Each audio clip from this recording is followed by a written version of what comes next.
Shalom, haleluya. Ini masih kalender yang kelima ya, hari yang kelima di tahun ini. Jadi selamat tahun baru saudara. Kita memasuki tahun yang baru 2025. Dan kita percaya tahun ini seperti Tuhan menyertai kita sepanjang 2024 yang sudah berlalu. Saudara percaya penyertaan Tuhan juga akan selalu sempurna buat setiap kita sepanjang tahun yang kita akan lewati ini. Amin saudara. Amin saudara.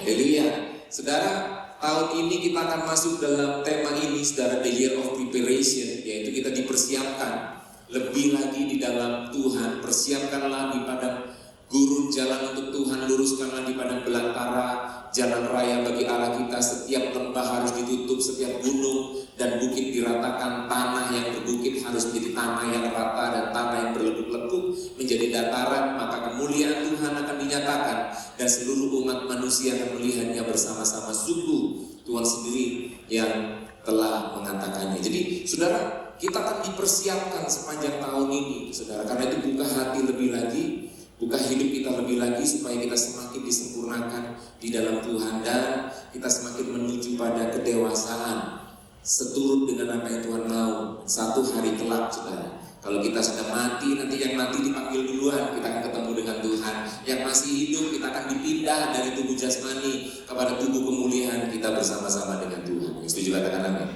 Haleluya. Nah, sepanjang tahun ini saudara, tema kita dalam setiap bulan dibagi menjadi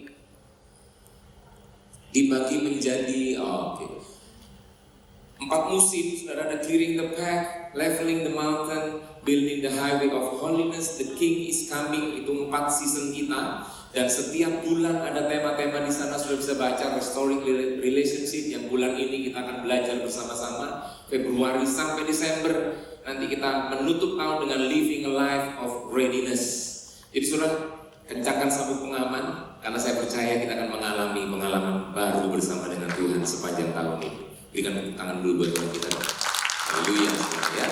Oke, Februari forgiving offenses, dan Maret walking in reconciliation, April practicing humility, May living selflessly, Juni kemudian exalting the lowly, pursuing holiness, walking in the godliness, living as citizens of heaven, staying vigilant. Dan ini semacam menu kita sepanjang tahun ini saudara ya. Kita akan menikmati firman Tuhan bersama-sama. Dan saya berdoa firman Tuhan tidak cuma sekedar menambah pengetahuan kita, tapi sungguh-sungguh mengubah kehidupan kita lebih lagi disempurnakan dalam Tuhan. Nah, bulan ini kita akan masuk dalam tema yang namanya relationship saudara. Restoring relationship. Bagaimana memulai tahun ini dengan kita membawa hubungan kita satu dengan yang lain, dan hubungan ini bersifat luas ya, suami istri tadi Pak Arifin sudah singgung ya, dengan pasangan, dengan keluarga, orang tua dengan anak, termasuk mertua menantu begitu ya. Semua hubungan kita start mesti, untuk kita di-prepare itu mesti start dengan hubungan semuanya dipulihkan. Amin. Termasuk atasan bawahan. Jadi kan cuma baju aja yang punya atasan dan bawahan. Tapi sudah di dunia pekerjaan kita punya atasan, punya bawahan, kita punya tim, punya rekan sepelayanan, punya rekan sepekerjaan. Saudara, semua hubungan itu harus start dari nol. Maksudnya kita pulih dulu semuanya. Nah, itu yang akan kita belajar hari ini saudara. Ya, jadi yang perlu kita pelajari, yang perlu kita sadari bersama di awal ini saudara adalah bahwa Tuhan kita adalah Tuhan yang sangat serius dengan yang namanya hubungan. Yang setuju katakan amin. Tuhan kita nggak pernah main-main dengan hubungan, dan Dia sangat serius, dan Dia sangat hubungan itu sampai membuat Dia harus datang ke dunia ini, dan Dia menyerahkan nyawanya. Dia mati di atas kayu salib saudara, hanya untuk satu hal, supaya hubungan saudara dipulihkan dengan Tuhan. Amin. Gak cuma hubungan vertikal yang dipulihkan, tetapi ada hubungan horizontal juga yang dipulihkan melalui karya Kristus di atas kayu salib saudara. Jadi Yesus mati gak cuma sekedar hubungan saudara dengan Tuhan yang dipulihkan, tetapi Yesus mati saudara karena Dia mati dalam kasih-Nya yang besar. Dia juga mati supaya hubungan horizontal saudara semuanya dipulihkan. Amin.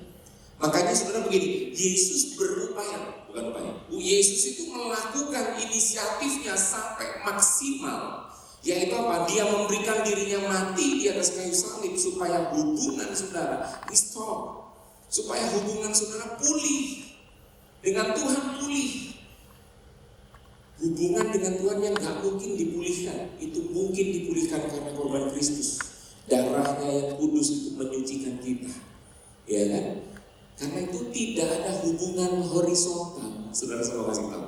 Tidak ada hubungan horizontal yang tidak bisa dipulihkan karena Yesus pun mati untuk hubungan itu. Amin. Amin, saudara. Tinggal memang masalahnya adalah saudara mau atau enggak melakukan pemulihan hubungan itu. Kalau saudara mulai oke, saya mau Kak. Nah, pertanyaan kedua adalah saudara berupaya sampai seberapa? Seberapa besar upaya saudara? Seberapa maksimal saudara mengupayakan yang namanya restoring relationship itu? Karena Yesus memberikan teladan, dia sampai mati di kayu salib hanya sebuah hubungan yang dipulihkan. Amin. Sejauh apapun, serusak apapun, saudara, aduh Pak, kadang-kadang kita ini, saudara, kita ini gampang mundur ketika kita kepentok dengan sesuatu yang tidak seperti yang kita bayangkan, tidak seperti yang kita inginkan. Kita mulai punya alasan, Pak, Bapak gak pernah tahu sih, Bapak gak pernah tahu istri saya Pak, kalau sudah kandung, Pak, istrinya gak mau kalah, Bapak sih gak pernah tahu suami saya Pak, kalau sudah begini, Pak, waduh, itu Pak buat saya males deh Pak. Lihat wajahnya aja sudah males Pak, gitu. Saudara, kadang-kadang kita punya begitu banyak alasan. Saudara, Yesus mati di atas kayu salib, saudara, bukan karena kebaikan kita. Bahkan ketika kita masih seteru, dia datang sama kita. Dia memulihkan hubungan kita. Amin. Dan mati di kayu salib. Kita gak perlu sampai mati di kayu salib, tetapi keakuan kita yang mesti mati supaya hubungan itu pulih. Cuma kadang-kadang kita begitu mudah lari, begitu mudah menghindar, begitu mudah menemukan alasan demi alasan, saudara. Padahal saudara, Tuhan kita bukan Tuhan yang seperti itu. Ya, Kristus mati untuk pemulihan hubungan buat kita semua. Kadang-kadang kita begitu mudah, Pak, susah Pak, males Pak, gitu kan. Sampai saking pentingnya hubungan, saudara, Tuhan sampai mengatur segala sesuatu dalam kedaulatannya. Kadang-kadang ada hal-hal yang sulit, ada kondisi-kondisi tidak mudah, ada kondisi-kondisi tidak ideal yang Tuhan izinkan terjadi dalam hidup kita. Padahal tujuannya satu, tujuannya itu supaya hubungan pulih. Kadang suami istri ada sesuatu hal yang masalah tadi diselesaikan, saudara, semakin jauh, secara fisik sih dekat, tapi secara hati jauh. Makanya kalau ngomong nggak bisa baik-baik, ngomongnya bentak-bentak, karena nggak dengar sama-sama, nggak dengar, gitu kan? Tambah jauh, semakin dibiarin, semakin jauh, semakin dibiarin. Pokoknya semuanya baik-baik di permukaan, nggak apa-apa. Tetapi saudara, di dalam semuanya begitu bergejolak. Dan kita mulai punya banyak alasan. Bapak nggak tahu sih. Saking pentingnya hubungan, Tuhan itu kadang menghadirkan sebuah kondisi tidak mudah untuk sebuah pemulihan hubungan. Nah, hari ini kita akan belajar, saudara, dari sebuah peristiwa di dalam Yusuf dan saudara-saudaranya. Ada sebuah kelaparan yang sampai Tuhan izinkan terjadi di negeri itu, saudara. Kita kalau mundur melihat misalnya Yusuf mengartikan mimpi, dan akhirnya Yusuf mulai tahu mesti nabung, diatur semuanya dalam lumbung, di masa kelimpahan dikoto semuanya supaya kita nggak kena kelaparan. Sudah mengikuti itu ya, sampai akhirnya terjadilah masa kelaparan itu, saudara. Dan begitu hebat kelaparan di semua bangsa, dan cuma di Mesir yang berkelimpahan. Akhirnya semua orang datang ke Mesir beli makanan dan sebagainya. Saudara, disitulah ada sebuah momen di mana Yusuf dan saudara-saudaranya itu mengalami yang namanya pemulihan hubungan.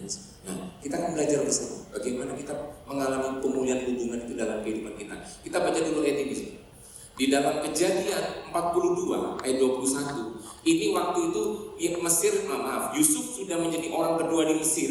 wakilnya Firaun, ya, dia menjadi orang kedua di Mesir dan akhirnya kelaparan terjadi seperti yang saya ceritakan, dan murid-murid 10 saudaranya. Kenapa 10? Karena yang Benyamin gak diizinkan pergi. Yakub menahan Benyamin gak usah pergi, yang lainnya pergi sana beli makanan ke Mesir, begitu ya. Akhirnya datanglah ini yang pertama mereka datang, lalu Yusuf ketemu dengan mereka. Yusuf tahu ini saudara-saudaraku. Nah, begitu, gak ada yang. Tapi begini, saudara-saudaranya mulai gak ngerti kalau itu Yusuf.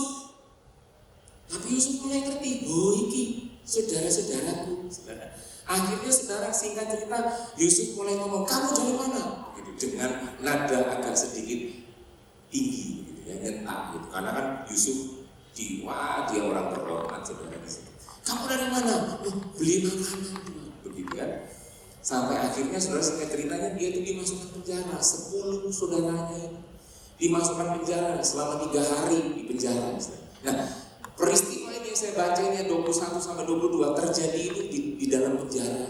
3 hari mereka di dalam penjara itu, mereka mulai begini, mereka berkata seorang kepada yang lain, betul, bukan, itu Upin, bukan, ini kebanyakan satu, betul lah, gitu kan. Kita menanggung akibat dosa kita terhadap adik kita itu.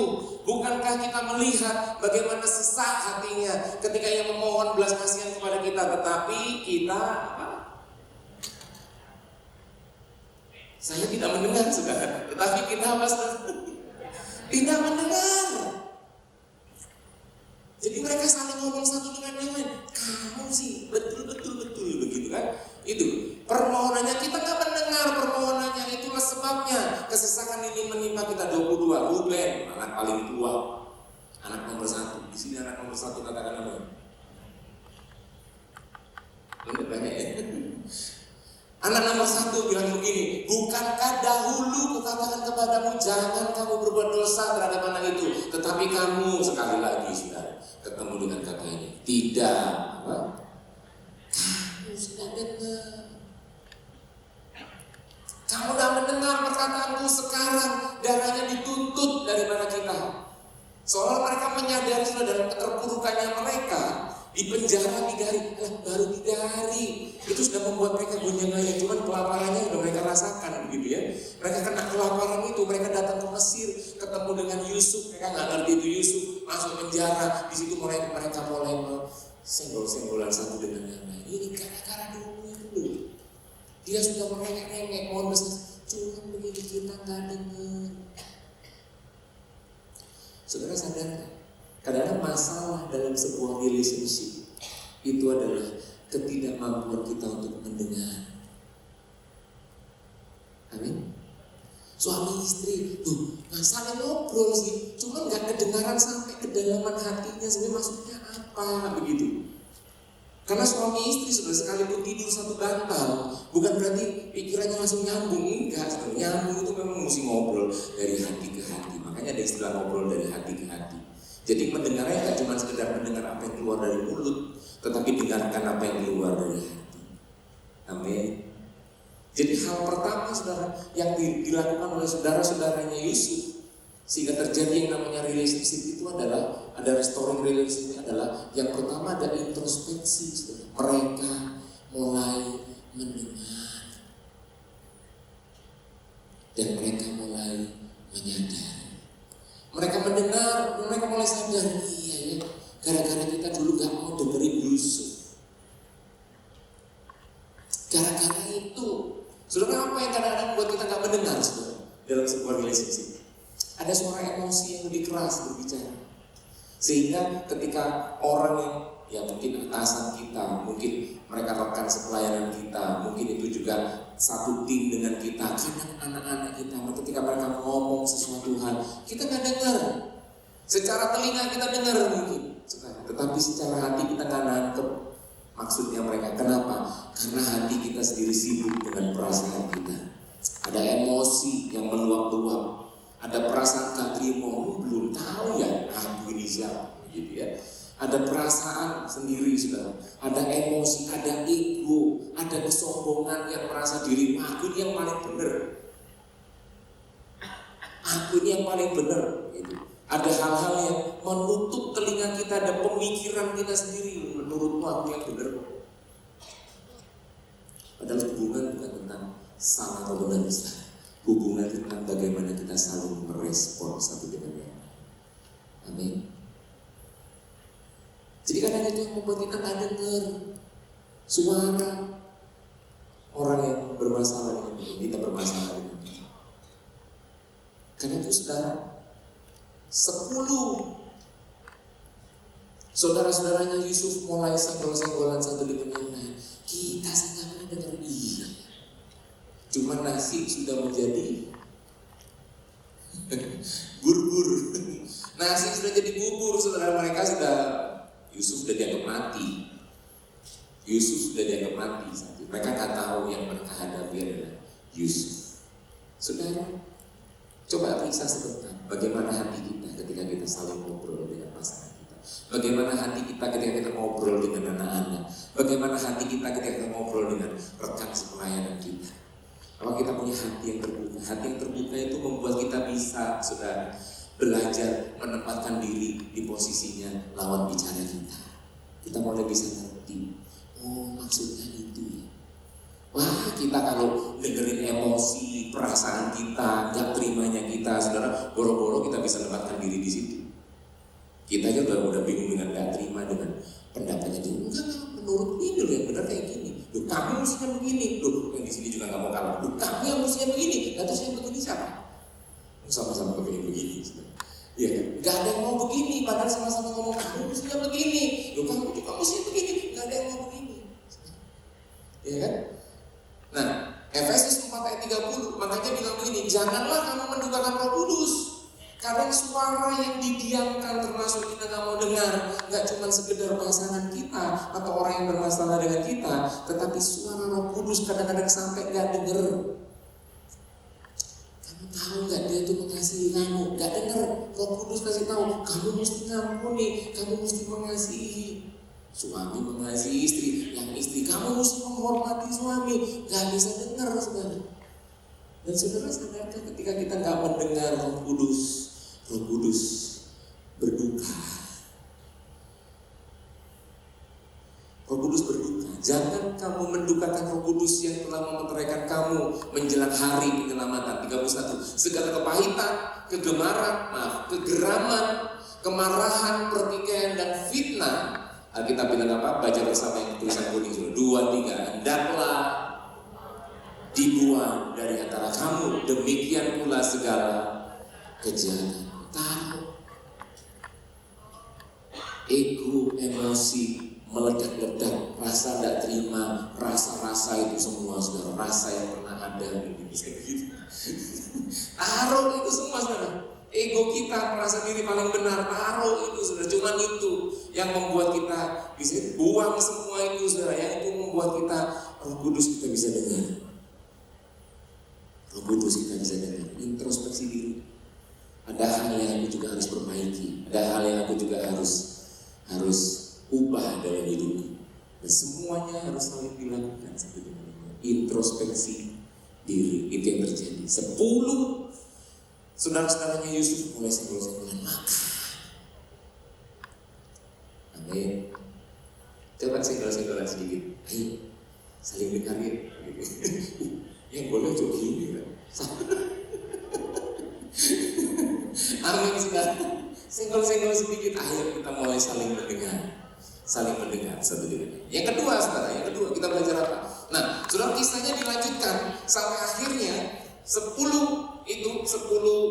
saudaranya Yusuf dikeluarin dari penjara. Cuma Yusuf bilang begini, 1 orang tinggal di sini.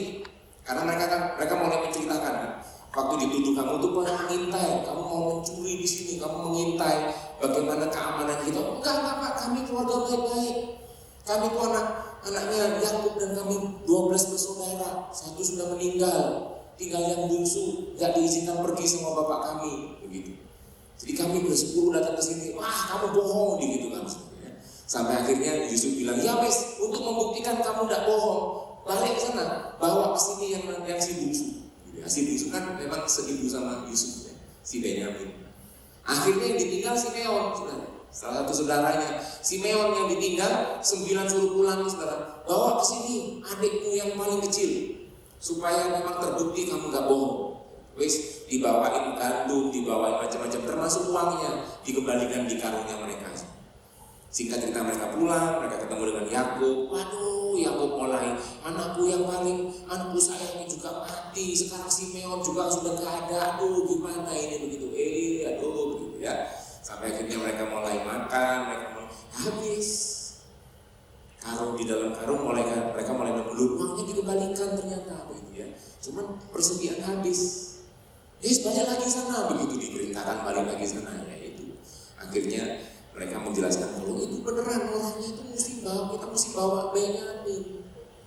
Aduh janganlah, begitu sudah sampai akhirnya muncullah satu inisiatif dari seorang Yehuda.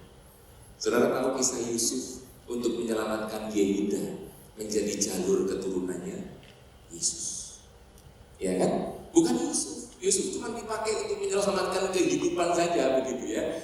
Tapi Yehuda mulai ngomong sama bapaknya, Pak gini Pak, sudah Pak, saya yang menjamin Pak.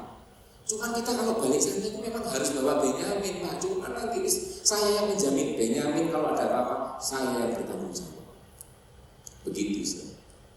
Jadi ngomong sama bapaknya, Pak Yakub, sudah Pak Yakub, saya yang ngomong, saya akan nanggung Benyamin, gak usah khawatir. Ya sudah, pergi sana, bawa uang 2 kali lipat. Karena bapaknya Pak Yakub berpikir, wis dikembalikanlah, uangnya kan dikembalikan, kita bayar lagi 2 kali lipat. Dibawa persediaan, bawa balsem, bawa macam-macam, bukan balsem itu, tapi itu zaman itu kayak hal yang berharga sebenarnya. Rempah-rempah begitu, bukan balsem yang bukan itu ya. Itu. Tapi dibawa semua macam-macam. Akhirnya singkat cerita ketemulah dengan yang namanya Yusuf lagi. Ketemu dengan Yusuf sampai akhirnya dilepaskan, ketemu Yusuf, senang ketemu dengan Benyamin. Wadikku, terus di hutan-hutan, gak ada. Pokoknya dia senang ketemu dengan Benyamin. Sampai akhirnya ketika mereka mau pulang, saudara, apa yang terjadi? Ditaruh pialanya Yusuf di karung, salah satu karung. Ketika mereka pulang, kemudian Yusuf mengiring pengawal-pengawalnya pergi. So mereka di tengah jalan dibongkar, ketemulah piala itu di karungnya Benyamin. Wah, balik mereka dibawa sampai akhirnya Yusuf bilang, ya sudah, Benyamin tinggal sini, begitu. Sekalian pulang sana, begitu. Ya, nah di situ Yehuda memenuhi janji. Ini dia. Hambamu ini telah menanggung anak itu terhadap ayahku dengan perkataan, jika aku tidak membawanya kembali kepada Bapa, maka akulah yang berdosa kepada Bapa untuk selama-lamanya. Oleh sebab itu, baiklah. Yehuda mulai ngomong, Pak Yusuf, belum tahu Yusuf, ini belum tahu kalau itu Yusuf ya. Baiklah, saya yang menggantikan anak itu, karena saya berjanji sama Bapak di rumah. Saya yang menggantikan. Hambamu ini tinggal menjadi budak tuanmu, menggantikan anak itu, dan biarlah anak itu pulang bersama-sama dengan saudara-saudara. Saudara, terjadilah yang namanya restorasi. Ada pertobatan. Dan Yehuda mulai mengambil tanggung jawab. Beda dengan kondisinya waktu Yusuf. Yusuf sudah nangis, sudah minta belas kasihan, saudara, mereka tidak peduli. Begitu ya. Tetapi di sisinya ketika Benyamin, saudara, yang mau diambil sama Yusuf, mereka mulai berdiri. Saudara, bicara tentang apa? Saudara, ketika kita menyadari, saudara, ketika kita tahu dan ada hal yang taruh semua itu, kita introspeksi, saudara. Ada hal-hal juga kita pasti akan temukan ada hal yang perlu kita perbaiki. Amin. Nah, di situ kita mulai lakukan restorasi. Yaitu apa? Perbaikan diri.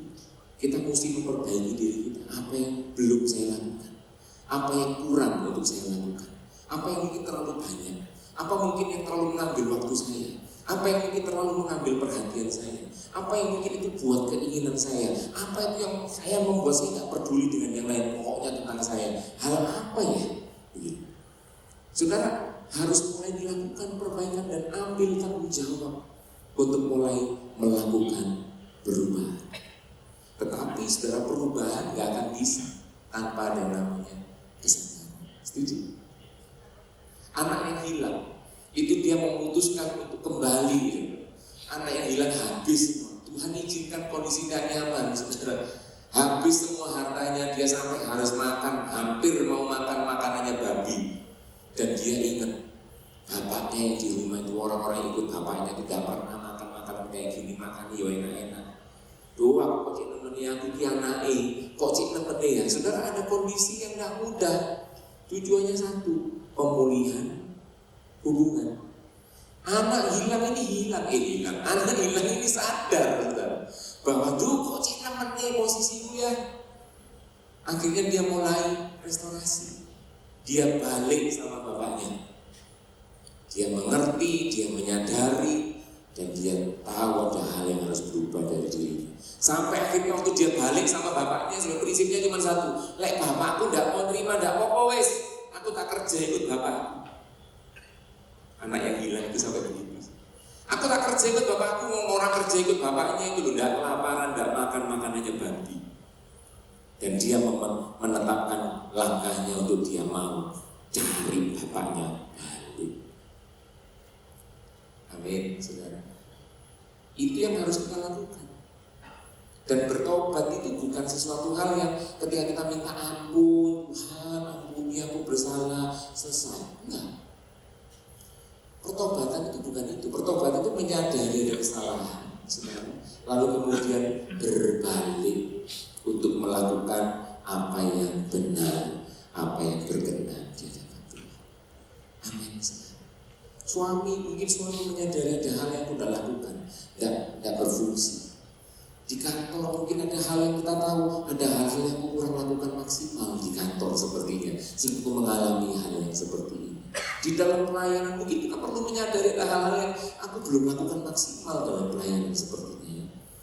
Ayo bertobat, saudara, restorasi, lakukan perbaikan, bertobat, ambil tanggung jawab, saudara, seperti yang Yehuda lakukan saat itu. Di dalam Kolose 3 ayat 9, jangan lagi kamu saling mendustai karena kamu telah menanggalkan. Saudara, jangan lupa, hidup kita dalam Kristus adalah hidup yang menanggalkan manusia lama. Jangan sesaat, ditanggalkan sebentar toh, kayak tanggalan ya. Ditanggalkan, tanggalan diganti. Nah, kelakuan ini balik kanan, enggak, saudara. Ayo kita tanggalkan manusia lama, kenakan manusia yang baru. Nah, manusia yang baru itu bukan sekali saja dikenakan, enggak. Manusia baru itu dikenakan, tetapi itu terus-menerus diperbarui untuk memperoleh pengetahuan yang benar menurut gambar kali ini. Amin. Terus-menerus memperbaiki diri. Hari ini aku kurang apa? Paling enak malam sebelum tidur. Ya, harus menikah. Kalau belum menikah gimana Pak? Ayo tidak menikah, gitu ya saudara. Nah, tapi saudara, ada yang lihat-lihatan ya. Saudara, waktu menikah itu malam mau tidur, malam itu hal yang baik untuk malam ngobrol. Hari ini aku kurang apa? Ada yang perlu tak perbaiki, ya kan? Di kantor, saudara, kami kemarin fellowship, kita mulai ada hal yang gak enak satu dengan yang lain, datangi ayo beresin, saling beresin aja. Aku ada yang salah mungkin pada kamu, diberesin satu-satu. Itu hal yang baik untuk akhirnya membuat kita tahu apa yang harus kita perbaiki dari diri kita. Yang setuju kata-kata amin. Dan itu perlu terus-menerus diperbarui seperti firman-Nya. Manusia baru yang terus-menerus diperbarui. Amin. Yang mau katakan. Jadi hari ke hari, setiap hari yang kita jalani, hidup kita akan semakin baik, semakin sempurna, semakin serupa Kristus, semakin di-prepare, seperti itu harus terus terjadi. Bahkan dalam hubungan saling menajamkan, semakin tajam dengar suara Tuhan, semakin tajam tahu maksudnya Tuhan, semakin tajam, semakin giat untuk cari Tuhan. Itu harus terjadi dalam sebuah hubungan yang dipulihkan. Amin. Nah, yang terakhir, saudara, yang ketiga, kita belajar apa? Dilanjutkan, saudara, ketika Yehuda ngomong seperti itu, nah itu membuat Yusuf tidak kuat. Kuat aku kalau sudah dengar gitu ya. Yusuf mulai menyuruh semua pasukan penjaga itu semuanya keluar dari sini. Dia pun ikut keluar, delik sebentar. Sudah tahu bahasa delik ya? Sembunyi sebentar, dia nangis. Dia nggak kuat karena dia melihat saudara-saudaranya mereka beda. Yehuda meresponi yang seperti itu. Yusuf nangis sebentar. Setelah Yusuf nangis, dia balik sama saudara-saudaranya. Dan maksudnya manggil saudara-saudara. Dan saudara gitu maksudnya. Saudara, ini aku Yusuf. Dia baru mulai ngomong. Ini aku Yusuf, dia bilang.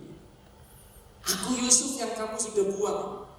Lalu kata Yusuf, mereka ketakutan awalnya waktu, loh Yusuf si hidup. Bukan ketakutan, ini berarti anu gentayangan, bukan itu kan. Cuman dia kan punya kuasa, saudara. Loh mereka ketakutan, mundur mereka. Begitu. Lalu Yusuf mulai bilang lagi. Yusuf ngomong sama saudara-saudaranya itu, marilah dekat-dekat. Maka mereka pun apa? Mendekat. Saudara bisa kan? Yusuf dari awal nggak punya maksud untuk membalas dendam atau apa, dan cuma begini, dia sudah mengampuni pun sudah dia mulai ngomong, ayo dekat-dekat. Saudara-saudaranya mereka mendekat. Nggak cuma itu. Yusuf bilang begini, akulah Yusuf saudaramu yang kamu jual ke Mesir. Ayat yang kelima di sana dikatakan. Tetapi sekarang janganlah apa? Bersusah hati. Gak usah susah. Jangan khawatir. Yusuf ngomong gitu. Jangan bersusah hati dan janganlah menyesali diri. Karena, disinilah Yusuf menyatakan Tuhan. Karena untuk maksud, karena kamu menjual aku ke sini sebab untuk memelihara kehidupanlah. Allah menyuruh aku mendahului. Saudara, yang ketiga ini saudara, buat Yusuf, dia sudah lepaskan saudara-saudaranya, tetapi dia perlu membuat yang namanya rekonsiliasi. Amin. Butuh diusahakan pendamaian. Apa caranya? Begitu. Ya, kedua anak kami kalau mereka lagi konflik, kedua anak kami, ya namanya anak laki-laki, saudara ya, dua-duanya laki-laki, jadi kadang rebutan sesuatu, kadang kepingin sesuatu, begitu produk gak enakan, kadang posisi tidur salah, begitu kaki kena apa, gitu mulai aduh, gitu, ya kan? Tetapi ketika kami ngajarin mereka, ayo minta maaf.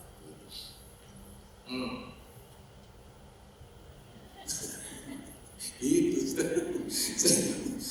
mosok minta maaf gitu. Yang kita hal-hal yang mosok minta maaf gitu. Mulai lihat gitu. Mulai lihat. Saudara, kami punya istilah ini. Saudara memaafkan, mengampuni.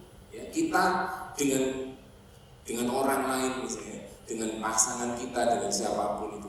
Kalau ada hal yang mengganggu hati kita ngampuni. Itu baik, itu betul, itu harus.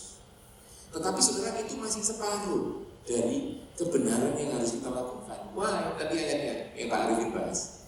Kalau kita mau mempersembahkan persembahan, taruh itu, dan kita ingat ada yang gak beres dengan hati orang lain, taruh persembahan itu, ya kan? Datangi, bereskan, rekonsiliasi dulu. Kami ngajarin anak ini, musuh kayak gitu minta pokoknya salaman, duduk salaman, kok belum minta maaf itu begitu kan? Sampai akhirnya mereka pelukan dan mereka sama-sama senyum. Dan setelah itu, yang paling penting kan setelah itu, mereka mulai main lagi.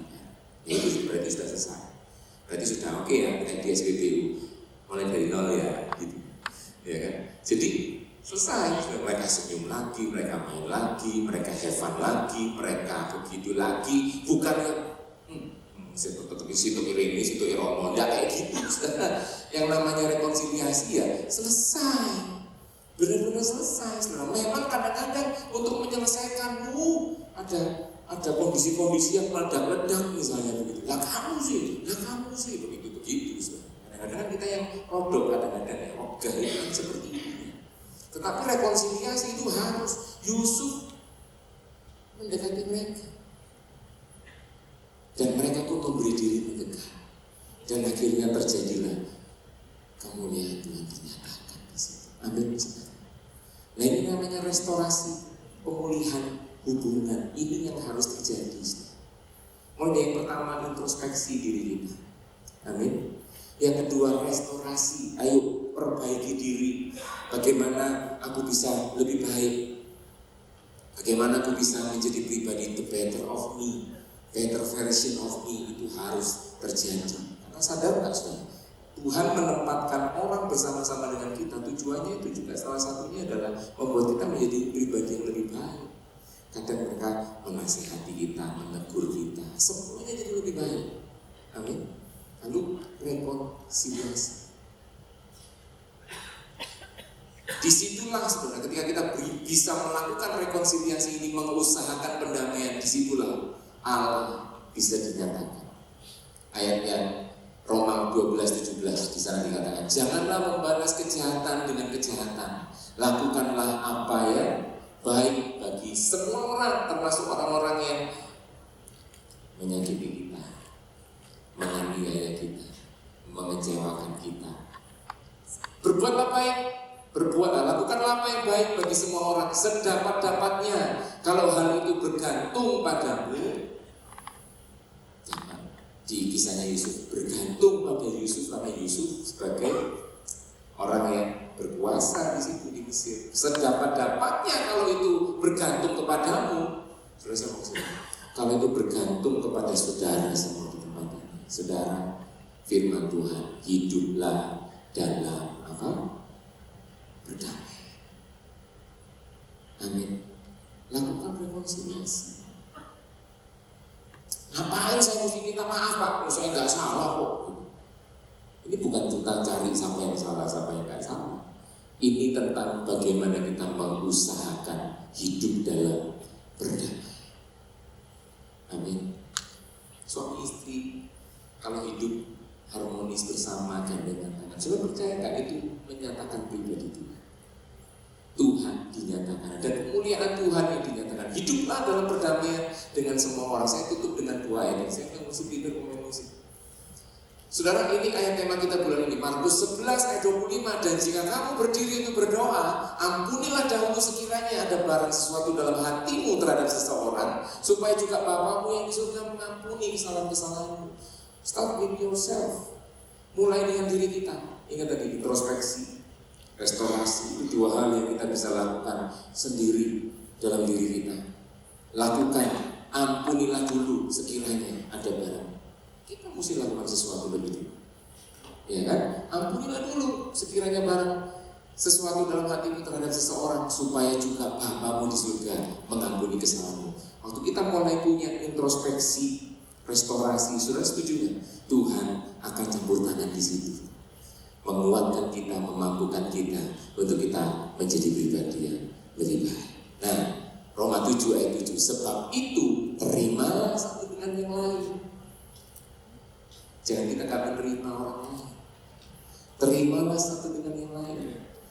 Jangan cuma merasa kamu yang salah, oh sama-sama salah.